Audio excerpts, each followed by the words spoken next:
El presupuesto 2018. El agandalle de los diputados del Sistema Estatal Anticorrupción, el viacrucis de los aspirantes independientes y Paradise Papers salpica a empresarios, políticos y artistas. Quédese con nosotros, iniciamos en Controversia. El presupuesto de 2018.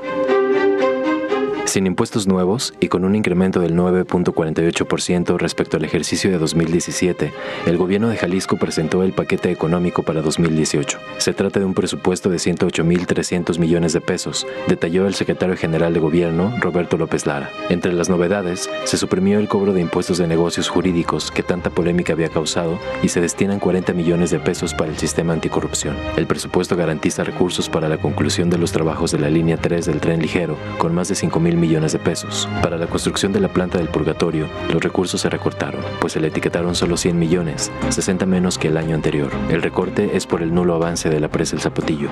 Los rubros de educación, seguridad y salud son los más castigados. Lejos de aumentar, presentan recortes importantes. Y bueno, justo le invitamos a usted a opinar respecto a este tema. Participe con nosotros en estos recortes para salud y seguridad en el ejercicio presupuestal para Jalisco en 2018. ¿En qué se debe enfocar el gasto público? Es lo que está preguntando a usted Canal 44 a través de su cuenta de Twitter, @Canal44TV. Participe con nosotros.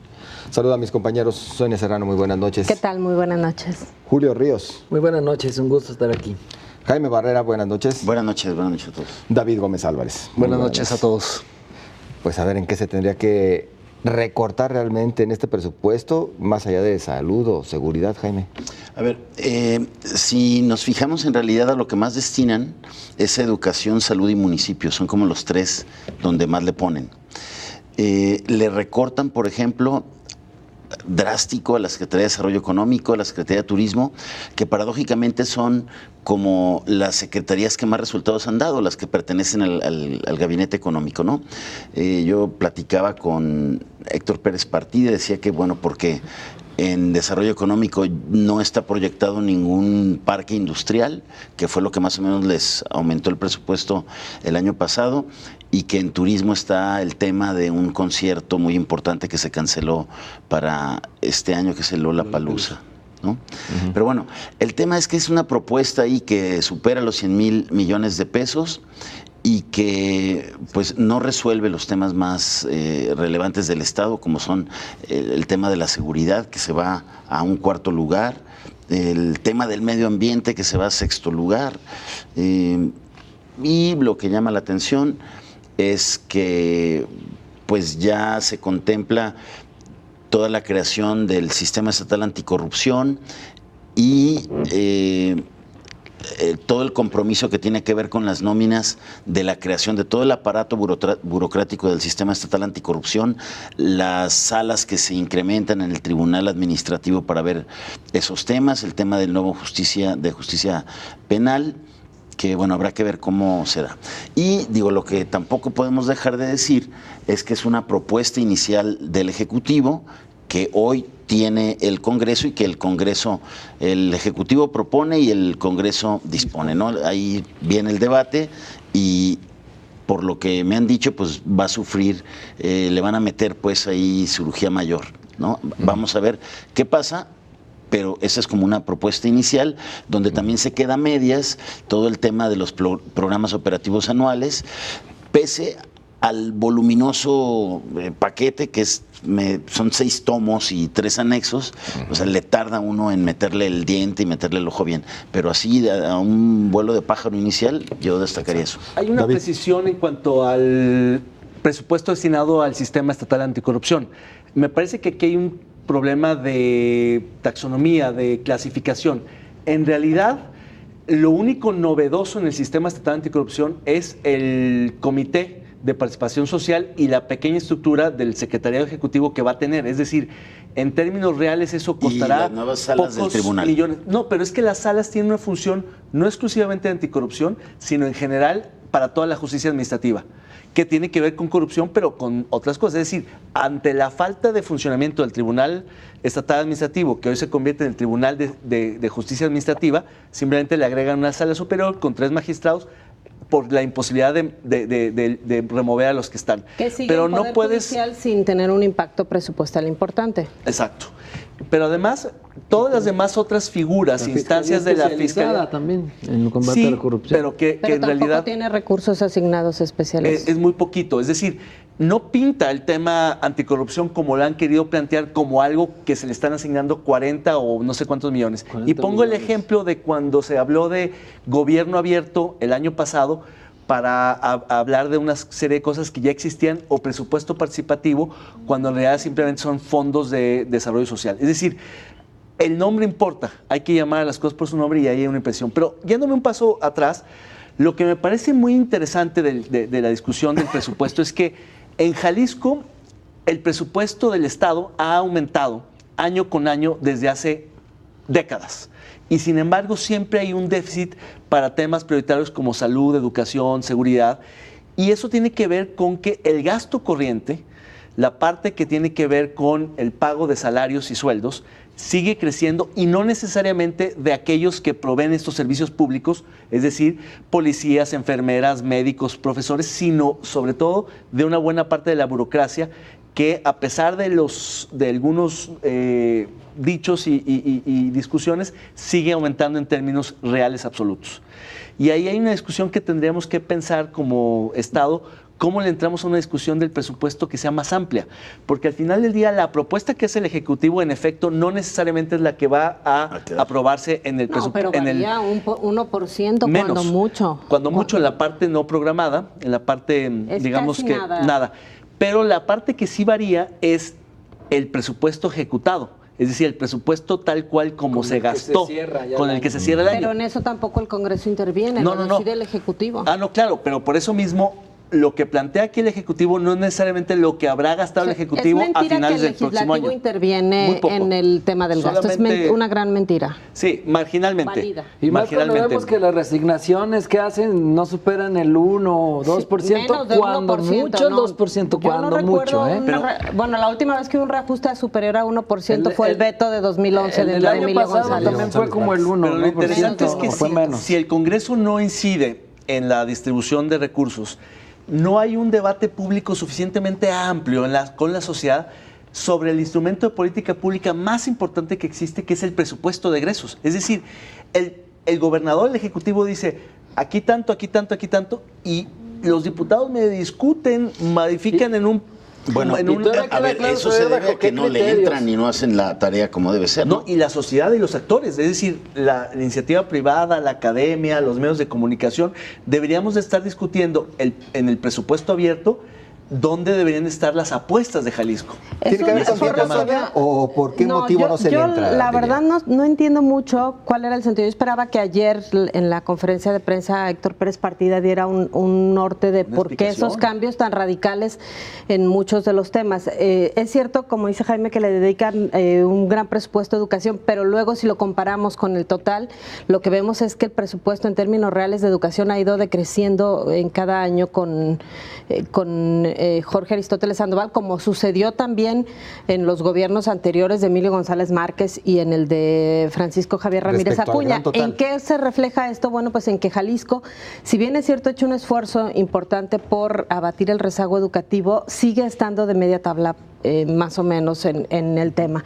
En salud hay un castigo al sector salud, lo cual sorprende con la grave crisis por la que atraviesa en este momento en cuanto a deudas, en cuanto al pago de trabajadores eventuales. Sin embargo, es el rubro que más le destinan, está en segundo lugar. En porcentaje del presupuesto, pero no en crecimiento. En crecimiento es para abajo, incluso salud y educación y a justicia es por debajo de la inflación. Es decir, es como mentir con números o acomodar los números para que parezca otra cosa con respecto respecto al total del presupuesto. Jalisco es el lugar número 28 en cuanto a cantidad invertida por habitante. Son 151 pesos, mientras que otros estados, como Ciudad de México, son 500 crece pesos el despacho del gobernador de mucho más, en porcentaje mucho más alto, toda la unidad de dependencias auxiliares, crece Secretaría de Gobierno, crece Secretaría de Planeación, Administración y Finanzas, es decir, áreas que no hay una justificación para que crezcan. Luego nos han dicho que hay un gran manejo del tema de la deuda, que Jalisco está súper bien calificado con estas empresas a las que Jalisco les paga para que luego lo evalúen,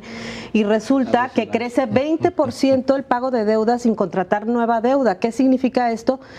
Yo no digo que sea culpable, que ellos sean los culpables, pero esto significa que el manejo de deuda creció, eleva el gasto en deuda 20%. ¿Qué significa? Que el manejo de deuda está creciendo, tanto el pago de impuestos como lo que tenemos que pagar por ese manejo de deuda.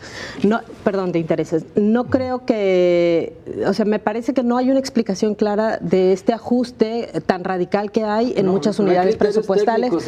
No hay dinero, por ejemplo, para la reforma laboral, que ya tiene que darse el próximo año, aunque digan que va a ser radical, y sigue habiendo una gran desconfianza del gobierno del Estado hacia el Poder Judicial, que sigue sin darle el dinero que necesita para el tema del nuevo sistema de justicia penal y el nuevo también los asumir las atribuciones tienen que abrirse en los 31 partidos judiciales, y pues con estos bandazos pues uno piensa que no hay de veras criterios técnicos, porque lo hacen en el Poder Judicial casi, no hay dinero casi para lo laboral, no hay para lo mercantil, no hay para lo penal y no hay para lo administrativo. Pues por eso estamos así. Sí hay un tufo electorero, sobre todo si ves que hay un aumento significativo en las partidas de subsidios y transferencias también, y en donde están los programas sociales, ahí hay un incremento fuerte. En seguridad aumentan muy poco, creo que 140 y tantos millones, y acá sí están aumentando pues de una forma significativa en año electoral los apoyos sociales. ¿Desde acuerdo? El CELIS queda en quinto lugar, según ahí.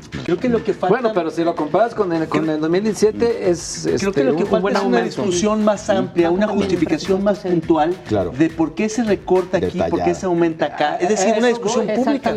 Sí, no nomás presentar una cosa tan importante sin que haya mayor discusión. El tema es que no hay una cultura del debate de los presupuestos. Yo creo que ni en Jalisco ni en México, ¿no? Y es que es complicado entrarle ahí. Lo que falta es tiempo, porque ya nos tenemos que ir a la pausa. Lo que realmente falta es tiempo. Alcanzamos a dar lectura a algunos de los comentarios que recibimos. Bueno, recortes para salud y seguridad en el ejercicio presupuestal para Jalisco en 2018. ¿En qué se debe enfocar el gasto público? La pregunta de Canal 44. Héctor Montes dice: entonces hay que enfocar el recurso en campañas, bonos, aviadurías y gasto corriente. Gracias, Héctor. Enrique Torres, saludos. Dice: salud y seguridad deben ser prioridad, sin duda. Los saludo con respeto, amigos de En Controversia. Muchas gracias, muy amable. Osvaldo Gutiérrez dice: presupuesto debe ser austero, eliminar gastos superfluos en viajes, gasolina, viáticos, celular, etcétera. Muchas gracias por sus comentarios. Acompáñanos a la pausa. Enseguida regresamos.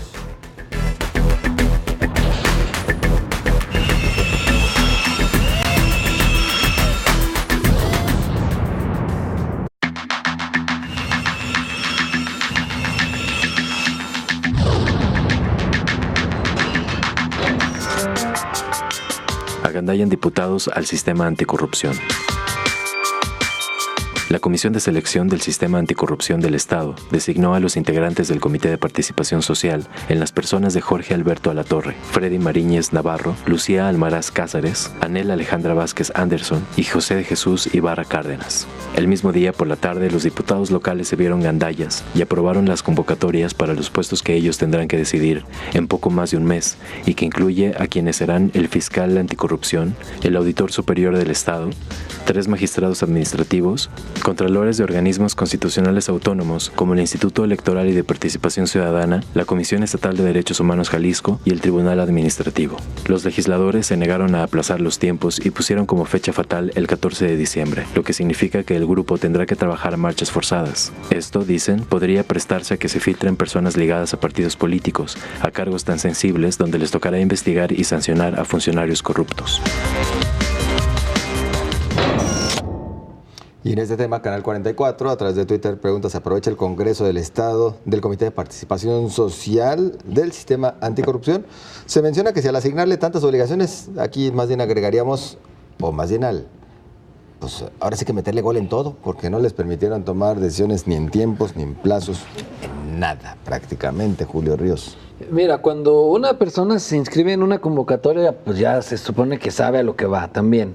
Ellos conocían bien, estos 5 magníficos, conocían bien que estos eran los tiempos, que estaban apretados y que así tenía que ser. Y ya habíamos dicho la semana pasada, pues que estos 5 integrantes del Comité de Participación Social estaban saliendo pues de las plácidas aguas de los cubículos de investigadores a estas aguas tormentosas con tiburones y con todo lo que te puedes imaginar. Aceptaron a otros que ya les sabían el tema, ¿eh?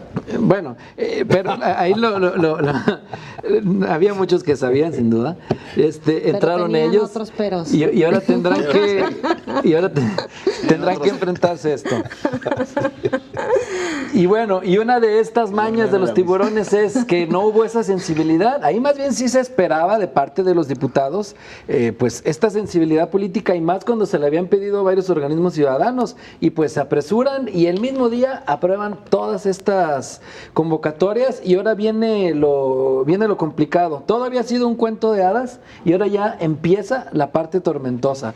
Ya hay organismos, en este caso ciudadanizados, como el Instituto Electoral, la Comisión de Derechos Humanos o la misma Auditoría Superior, que nacieron con modelos que esperanzaban y en el tránsito fueron desmantelados por los políticos y convertidos en herramientas de simulación. Espero que esto no pase de forma involuntaria con estos 5 integrantes, ya que va a estar complicado, y más porque todo va a coincidir con la discusión del presupuesto de egresos que hablábamos hace rato, y se va a contaminar mucho esto de las fichas de intercambio, y más aún porque las opiniones técnicas que emiten los integrantes de este Comité de Participación Social, si bien son un insumo muy valioso, no hay nada que obligue a los diputados a atenderlas, ¿eh? Entonces esto de los repartos políticos todavía no está, digamos, en el pasado. Al contrario, el riesgo existe y no se puede cantar victoria de ninguna manera.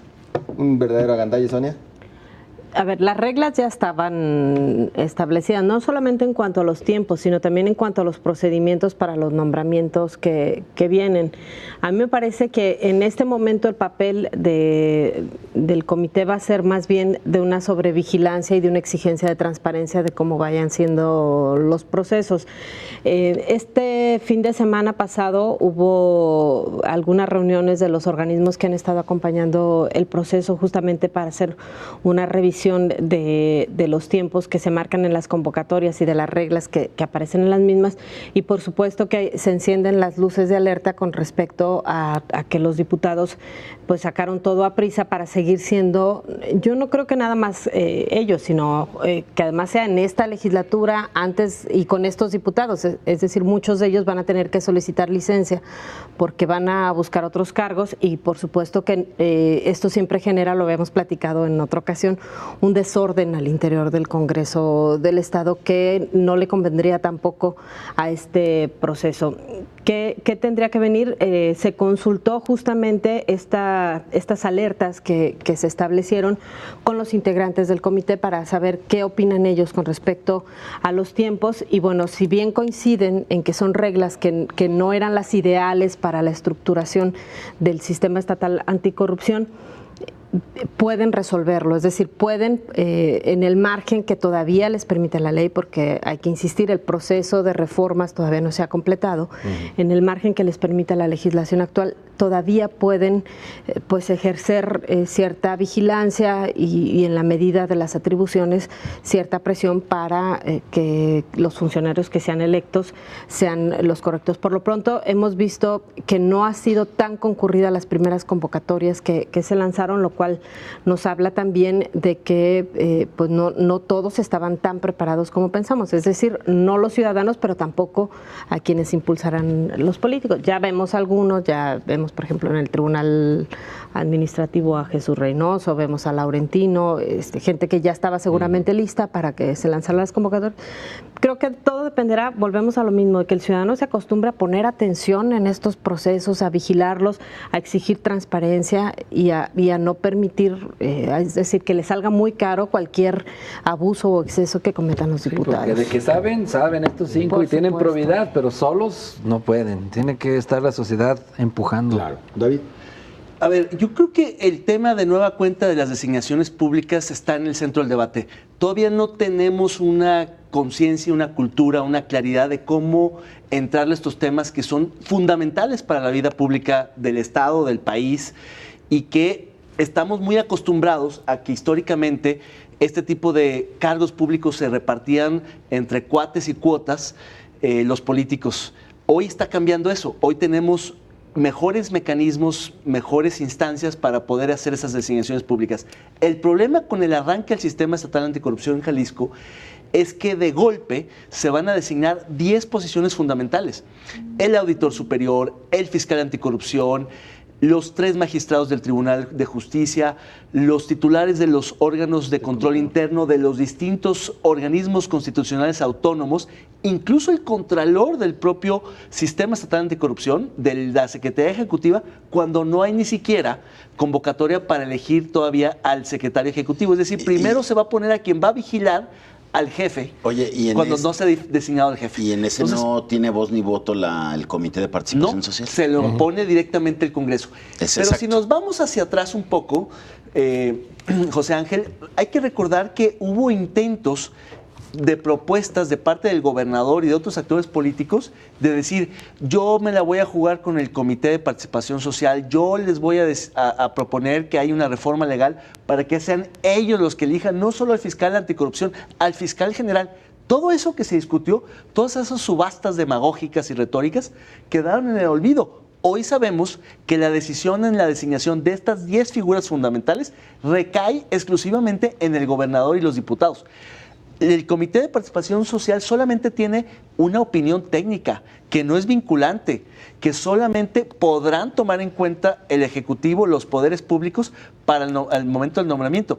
Entonces, lo que hay que hacer como sociedad es crear un contexto de exigencia muy, muy importante que eleve el costo político de una mala decisión. Y los medios de comunicación. Y los medios de comunicación, por eso todos, los distintos actores de la sociedad. Aquí el punto es que hay 10 posiciones en juego fundamentales en un plazo de 6 semanas donde las atribuciones son estrictamente de los actores tradicionales y por tanto vamos a ver una negociación política entre partidos y factores de poder con un poquito de presión ciudadana a través de este comité y de las distintas voces que nos activemos para esto. Pero seguramente va a haber pocos inscritos, va a haber mucha premura, va a ser muy difícil vigilar algo tan importante como lo que está ocurriendo y desgraciadamente los tiempos se empalmaron, la premura de los diputados llevó a que se hicieran así las cosas y hay que estar muy atentos porque hoy se van a tomar en las siguientes semanas definiciones que van a impactar los siguientes 7 años. ¿Hace agua el sistema anticorrupción, A ver, Jaime? Estamos ante un alto riesgo de que el sistema estatal anticorrupción nazca muerto, porque las convocatorias están hechas desde la partidocracia y no se cumplió con este ofrecimiento que se hizo en el discurso político y que quedó en demagogia de permitir a este comité que al menos participara en una revisión, en un tema.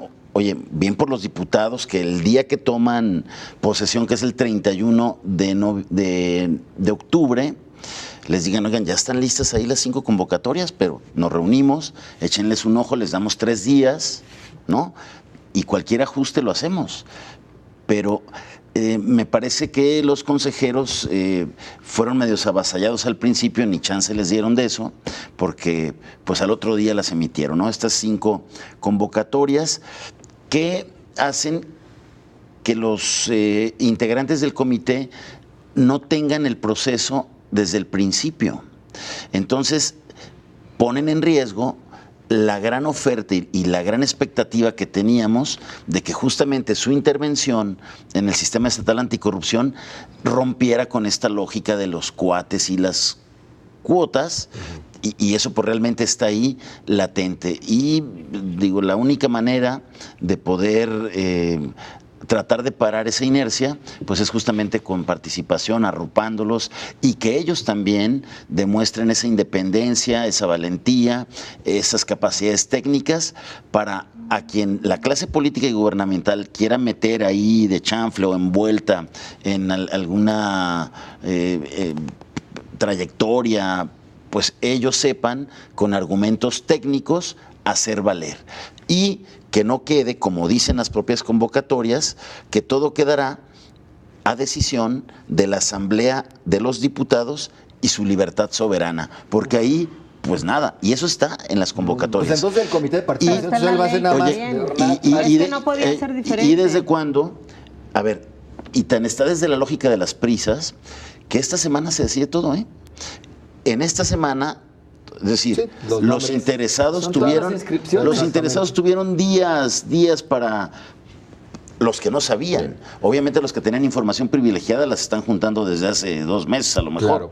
Pero los ciudadanos que no están metidos o conectados con el mundo político, pues lo supieron del 1 de octubre acá y tienen que juntar todos los papeles para cualquier cargo. Un plazo venció el martes para los 4 órganos internos. Otro plazo vence mañana para los 3 magistrados. El plazo para los papeles para el auditor vence el jueves.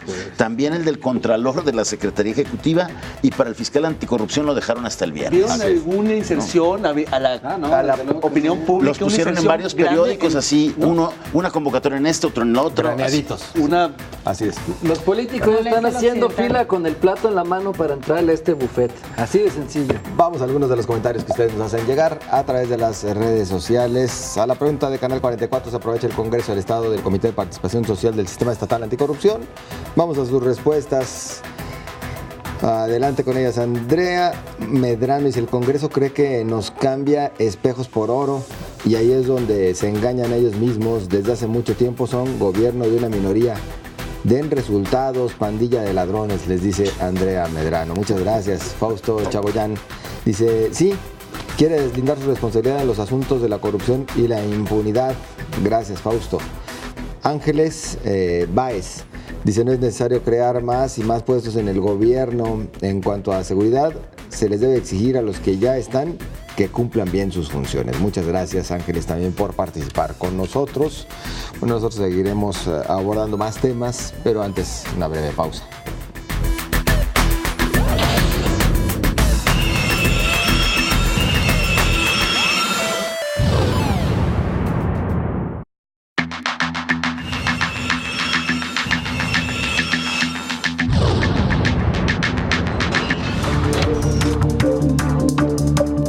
Aspirantes.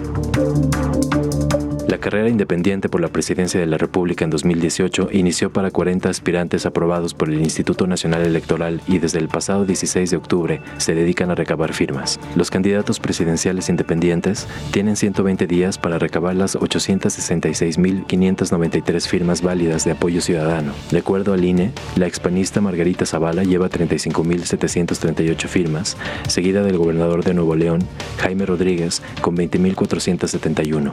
En días pasados, Armando Ríos Peter y Margarita Zavala denunciaron diversos problemas en la app para la recolección de las signas ciudadanas. Incluso el primero afirmó que el sistema se cayó por varias horas. Por su parte, el INE aseguró que la app funciona adecuadamente y tiene una tasa de crecimiento muy alto en la recolección de firmas. La empresa contratada para desarrollar la aplicación, llamada Grupo de Tecnología Cibernética, Grupo Tecno, fue encargada en 2009 de desarrollar el Sistema Integral de Administración de Tiempos de Estado y sancionada por la Auditoría Superior de la Federación debido a retardos y fallas.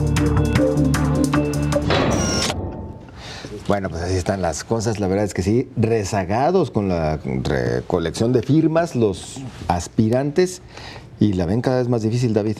Yo creo que va a estar muy complicada, está más complicada de lo que esperaban y yo creo que por 2 razones fundamentalmente. Una atribuible a los candidatos y otra, por supuesto, totalmente responsabilidad del INE, del Instituto Nacional Electoral. La que tiene que ver con los candidatos es porque creo que desestimaron o menospreciaron la dificultad que supone hoy en día pedirle a un ciudadano que te dé su firma, su apoyo. Es decir, el tiempo y la labor de convencimiento es mucho mayor. Aún en los casos de las grandes figuras, como el caso del Bronco y de Margarita, pues tampoco han sido lo persuasivo que esperaban, no han tenido los seguidores o los voluntarios que esperaban y eso les ha costado mucho más trabajo de lo que esperaban. Por no hablar de los demás que prácticamente están ya descalificados, descartados en mi opinión. Y por el lado del INE, sí tiene que ver con una falla clarísima en la aplicación y ahí me parece que la respuesta de los consejeros, particularmente Ciro Murayama, ha sido de denostar a los equipos de los candidatos en lugar de ser un poco más sensible y de reconocer las fallas de la aplicación, que por cierto compraron la más barata y la más chafa y por eso está dando los resultados que da, y ya tuvieron que hablar de ampliar un plazo y de sacar una nueva aplicación o por lo menos de una nueva versión que sí permita a los auxiliares hacer la chamba que directamente pues jamás van a poder hacer los candidatos. Lo cierto es que seguramente, a no ser que entren los aparatos partidarios tradicionales a ayudar y a inflarles las firmas a los aspirantes menores, seguramente va a haber apenas 2 candidatos independientes, o mejor dicho, sin partido en la boleta. Y palabras más, palabras menos, lo que le está preguntando a usted, Canal 44, a través de Twitter, y le invitamos a usted a que participe, es si en realidad se trata de la app o más bien es falta de capacidad de los aspirantes y de sus equipos. ¿Usted qué opina? Háganos llegar su comentario, @Canal 44 TV. Pues, ¿cuál es la realidad? A ver, yo coincido en que están esos 2 factores ahí influyendo, incidiendo. Uno, que pues les está costando trabajo encontrar a gente que firme, porque bueno, pues si no, este problema del INE se da en las zonas rurales, en las comunidades rurales, pero hay que acordarnos que este país, el 80% de la población vive en comunidades urbanas, en ciudades donde no hay ningún problema. Y el principal argumento de todos es, es que tengo que ir a la sierra y allá pues no alcanza. Ese se lo creo a Marichuy, que está yendo a las comunidades indígenas. Y bueno, por eso a ella le dieron la oportunidad de llevar algunas firmas en papel. Pero ese argumento a los demás creo que no es consistente, porque si tuvieran esa movilidad, esas simpatías que pensaron, lo estuvieran sacando en las ciudades. Entonces, creo que es relativo. La parte del INE, que habría que revisar cómo está, desde luego se tiene que revisar cómo está funcionando esa aplicación, que hoy lo que se está diciendo es eso, que en la licitación sí se fueron así de plano, el único criterio fue cuánto costaba, ¿no? Y no la calidad, que es lo que luego tienes que ver en los que te ofrecen un servicio. Y por otro, creo también que el poner la vara alta a los independientes es bueno, porque luego si no, imagínate que todos los que se anotaron y anduvieran pidiendo firmas, otros de plano ni van a salir a pedirlas, ¿no? Entonces, digo, yo lo veo así. Muchos hablan nada más para que su nombre apareciera como aspirante a la presidencia, ¿no? Pues sí, los 5 minutos de fama, ¿no? Pero vaya ya golpe de realidad con el que se están topando estos independientes. Muchos, hace unas semanas, por ejemplo, vino John Ackerman al Centro Universitario de Ciencias Sociales y él decía que esto de las candidaturas independientes con el modelo como está era una simple privatización de la política, en el cual... era el candidato. Mandé. Y que decía esto Ackerman, que esto de los independientes es privatizar la política, y tiene algo de lógica cuando vemos que solo quienes tienen una estructura que ya quisieran empresas piramidales de venta de cosméticos o de suplementos alimenticios. También quiere ser candidato, claro, también. Son los que podrían tener lograr la candidatura, porque necesitas auxiliares, como está ahorita, cada candidato independiente tendría que reunir alrededor de 7,000 firmas al día. Claro. Y pues entonces lo que necesitaría sería, por ejemplo, 45,000 promotores. Lo que necesitarías es trabajar. Para que cada uno junte por lo menos 20 firmas, y con eso te alcanzaría, aunque las apps fallen o lo que fuera, ¿no? Lo que se necesita es estructura, y no la tienen. Esto está diseñado para personajes que tienen, como Margarita o el Bronco, que tienen detrás un número de seguidores que Wikipolítica ya se ha organizado. No hay que denostarlo tampoco. No, por eso, no ni compararlo como con un partido político, porque no lo es, pero sí tiene una estructura. Sí. Y en este sentido... Porque han trabajado en ella, ¿no? Porque han trabajado en ella. Yo no creo que sea nada más un asunto de estructura, sino también de estrategia, porque si tú ves cuánta gente hay en Wikipolítica, tampoco son tantos. Lo que han hecho es que están trabajando. Hay quienes pidieron, se separaron de sus trabajos en Wikipolítica, no son o tantos... pidieron un semestre o un tiempo de vacaciones en la escuela. Por eso es privatizar, ¿no? Ellos pues pueden dejar de trabajar y irse a tomar. Sí, no, es que si te pones a ver, no se necesitan tantos. O sea, en lo nacional, con 45,000 promotores que reúnan estas 20 firmas para un nacional. Margarita trae 20,000, ¿no? Oye, Margarita, los 3 exgobernadores le consiguieron 37 firmas, 3 exgobernadores. Para una figura nacional de esa talla no deberían de ser muchas, aquí, porque ¿qué no presumía ella que se llevaba la mitad del pan? ¿No presumía ella que se llevaba la mitad del pan? No deberían ser tantas. A lo mejor sí es la mitad del pan. Exactamente. Tal vez. Ahí ves también que están bloqueando mucho estos aspirantes. No tienen lo que dicen que tienen. Sí, claro, ese es el tema. Sí. Ese es el tema. No tienen lo que dicen que tienen. Si de veras tuvieran ese arrastre y esa popularidad con las masas, en un 2x3 te las tienen, pero no es así. Son gente que sale de estos grupúsculos y nadie los quiere. También tienen que admitirlo ellos. Hoy Pedro Ferriz de Con, que por cierto está llorando en todos lados porque ya la ve cada vez más lejana. Llora menos y se mueve más. Y se mueve más. Hoy dijo algo que, a ver, no es descabellada lo que planteó. Él decía, ¿por qué no haber sacado una app en la que sea al revés? Es decir, que el ciudadano, cualquier ciudadano pueda bajarla a su celular y desde ahí decir, bueno, mi firma y mi apoyo es para tal candidato y la envío yo como ciudadano. Esa es buena propuesta. O que se habilitaran los espacios del Instituto Nacional Electoral, las juntas locales, las juntas distritales. Para ir. Sí, a ver, yo creo que el punto de Ferriz de Con es bastante atendible, no en esta ocasión, ya ni modo. Ya para la otra. Pero el asunto de fondo es que aspirantes como Ríos Peter o Ferriz de Con, pues francamente sí son conocidos, pero no son demasiado apreciados y no han logrado la movilización que otros independientes, como Cloutier en Sinaloa, que está buscando el Senado, o Kumamoto en Jalisco, que está haciendo lo mismo, que sí tienen seguidores reales que se anotan y que todo el tiempo están en redes tratando de juntar las firmas y avisar dónde están. Si abrieran las apps todavía sería más interesante, pero yo estoy seguro que muchos aspirantes de los partidos políticos, si tuvieran que reunir las firmas, tampoco no las juntan, Por supuesto, porque se supone que la firma es el filtro que te da la garantía del respaldo ciudadano. ¿Cuál es el sentido, el espíritu de haber incluido el tema de las firmas? Es que tengas el respaldo suficiente de los... yo he visto en las firmas cuánto te tardas, más o menos 2-3 minutos, si hay... En condiciones buenas. En condiciones normales, no me parece que sean buenas. Bueno, ya me tocó verlo. Sí, el procedimiento técnico, eso dura 3 minutos. Claro. No, pero lo decía Ferriz de Con. Decía, oye, yo pensaba que era llegar con el ciudadano, platicar con él 3-4 minutos y me iba a dar la firma. Dicen, no, a ver, hay unos con los que me echo 15 minutos, 20 minutos. Y al final te dicen, no te firmo. Pero entonces no es tan conocido ni tiene el respaldo ciudadano. Si no logra convencer al ciudadano. Yo creo que ni el Bronco ni Margarita les es tan fácil. Es más, y todos ¿tú lo tienen conoces? ¿Tú le firmarías? ¿A quién? ¿A Ferriz de Con?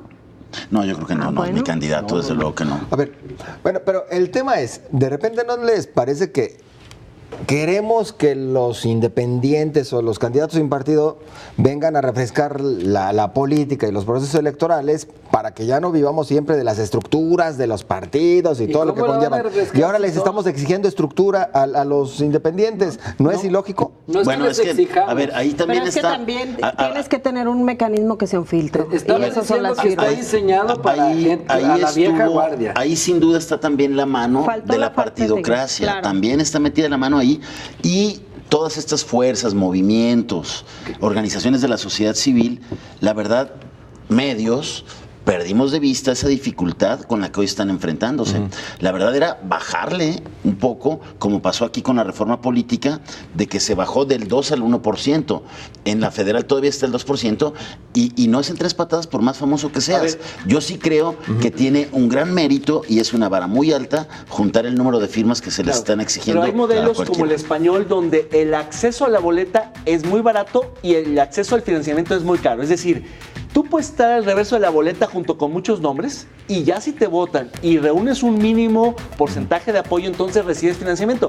Pero el acceso es bajo, fácil, y el financiamiento es difícil, que es lo lógico para incentivar la participación. Pero si el umbral de acceso a la boleta es complicadísimo y el financiamiento es nulo, pues prácticamente pues estás mandando una señal de que es muy difícil competir por la vía independiente o sin partido, y que por tanto hay incentivos para entrar con entonces, si hubo interés de fuera, de cómo obstaculizar la llegada a la competencia política de este tipo de perfiles. Nos quedamos por con parte de los partidos. Pero a ver si nos alcanza el tiempo después de la pausa o antes de despedirnos.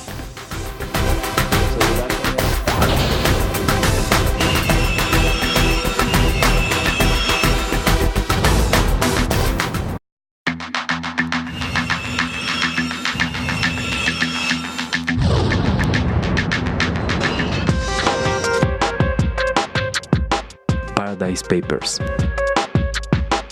Se llama Paradise Papers o Papeles del Paraíso a la filtración de documentos que ponen luz en los miles de millones de dólares que se mueven en los paraísos fiscales a nivel global. El Consorcio Internacional de Periodistas de Investigación, conformado por 400 periodistas de todo el mundo, fue el encargado de realizar dicho trabajo, a imagen y semejanza de los famosos papeles de Panamá. La investigación abarca desde 1950 hasta 2016. La empresa Appleby, bufete legal en las Islas Bermudas que se fundó hace 15 años, es la principal señalada y atiende a corporaciones electas y personas muy ricas. Les ayuda a sus clientes a reducir su carga fiscal, opacar propiedades de bienes como compañías, aviones privados, bienes raíces y yates, así como establecer fideicomisos que en algunos casos alcanzan los miles de millones de dólares en paraísos fiscales. En la última filtración aparece la reina Isabel II de Inglaterra, donde se asegura que el ducado de Lancaster colocó más de 10 millones de libras de la monarca en fondos offshore.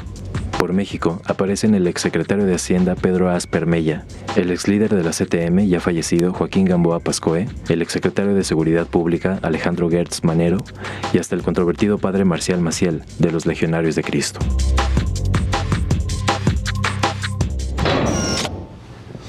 Bueno, en este tema entramos en unos momentos. Rapidísima lectura de algunos de los comentarios que nos hicieron llegar a propósito de los independientes y el viacrucis por el que están pasando. Así que vamos rapidísimo a ello. Los candidatos independientes a la presidencia se quejan de la app para juntar firmas. ¿Será justificación para su falta de convocatoria? La pregunta Canal 44. Las respuestas, Gorgonio Morales dice, normalmente se trata de que no lleguen a la meta los candidatos, burocracia al 100. Gracias, Gorgonio. Osvaldo Gutiérrez dice, certificando que el medio electrónico no funciona, candidatos independientes pueden recolectar firmas en físico. Y si al entregarlas al INE les niegan el registro, pueden presentar recurso ante el Tribunal Electoral y les darán el registro. Muchas gracias, Osvaldo, por su participación. MD dice, no es app, es la gente. No entienden que la gente se da cuenta que son encubiertos del PRIAN.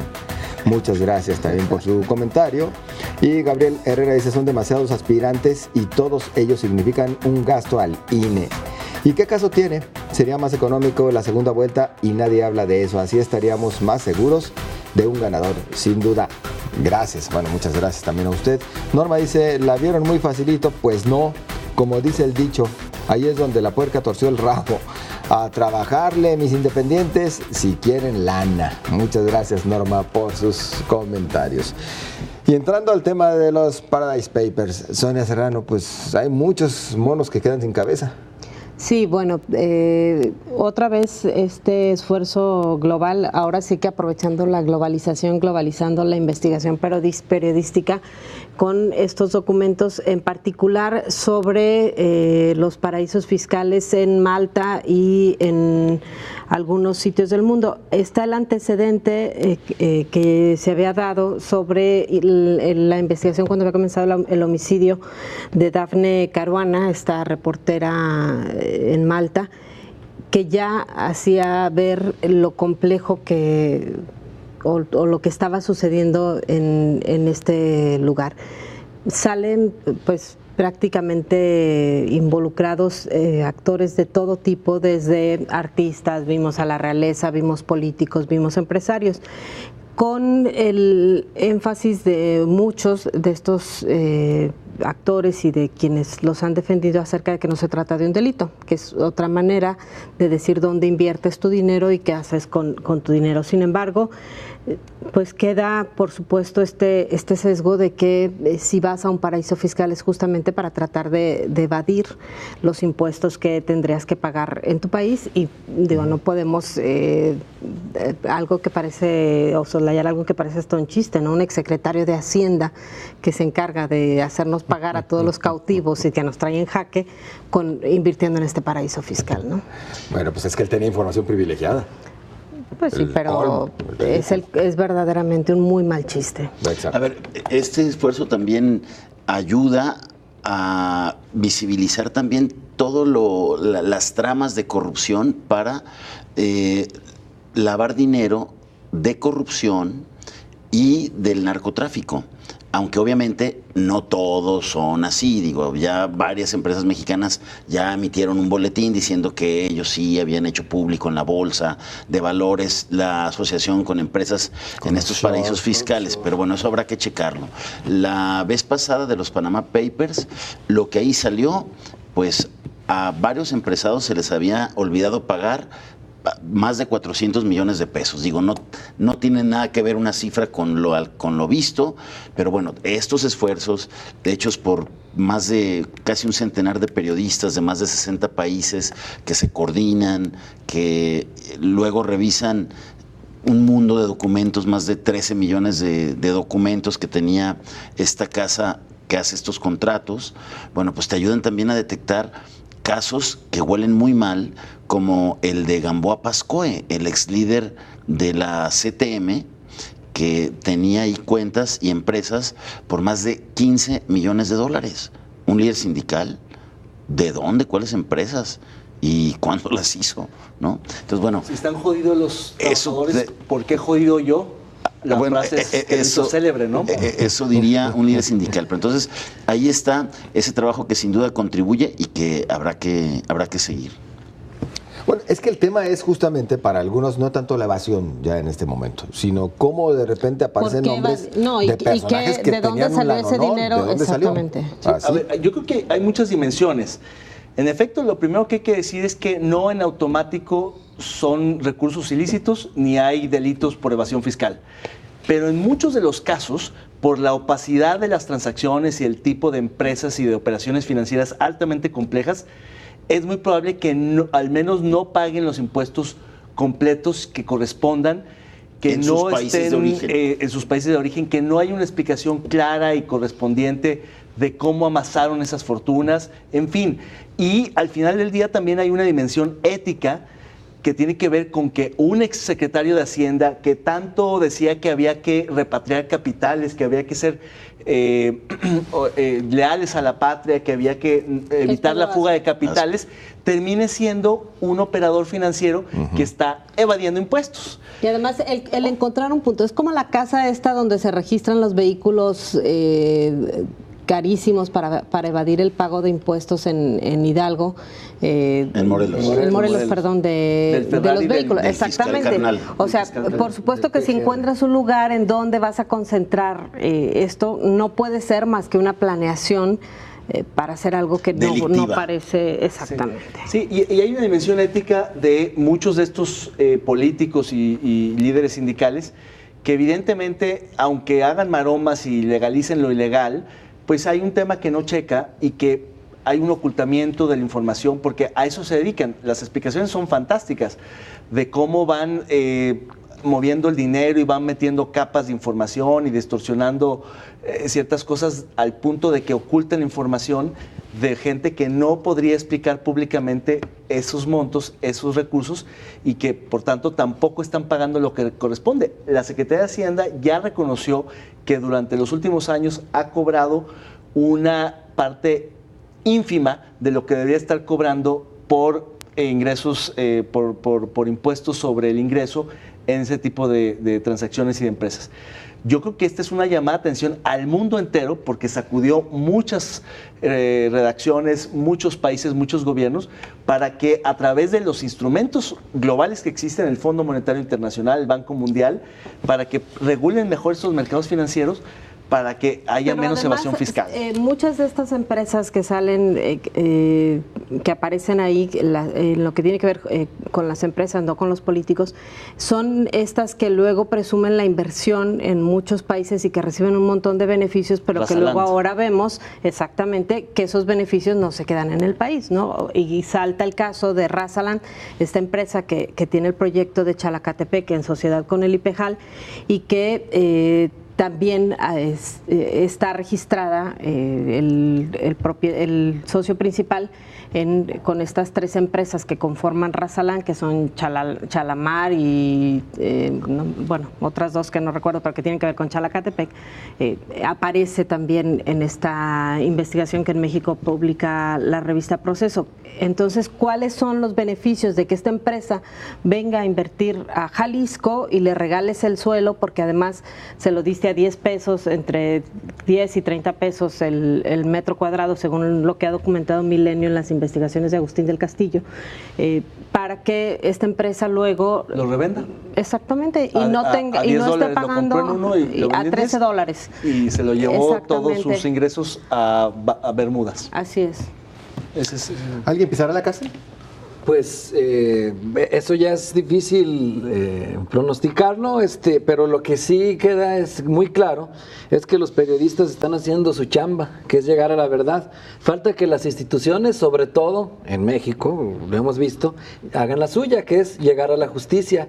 Y también pues comentar que si en 2017 el diccionario Collins señaló que la palabra del año era fake news ante las olas y olas de noticias falsas, lo que se publica en medio de este contexto, sin duda es una luz de esperanza para el periodismo, porque deja muy claro la importancia que tiene este oficio en las democracias ante la necesidad, exactamente, el periodismo de investigación ante la necesidad de estos contrapesos que sean independientes a los poderes institucionales, que revelen estos secretos, los arcana imperii, decían los clásicos. Y cuando hablamos del periodismo decimos el auténtico, el único que podemos concebir, el que conlleva este trabajo de análisis, de corroborar información, contrastar fuentes, armar el rompecabezas y contextualizar de forma apropiada. Es el trabajo de estos periodistas comprometidos con la verdad, el que hoy, cuando se decía que un ciudadano con un celular en la mano era un periodista, es lo que reivindica la necesidad de este oficio de manera profesional.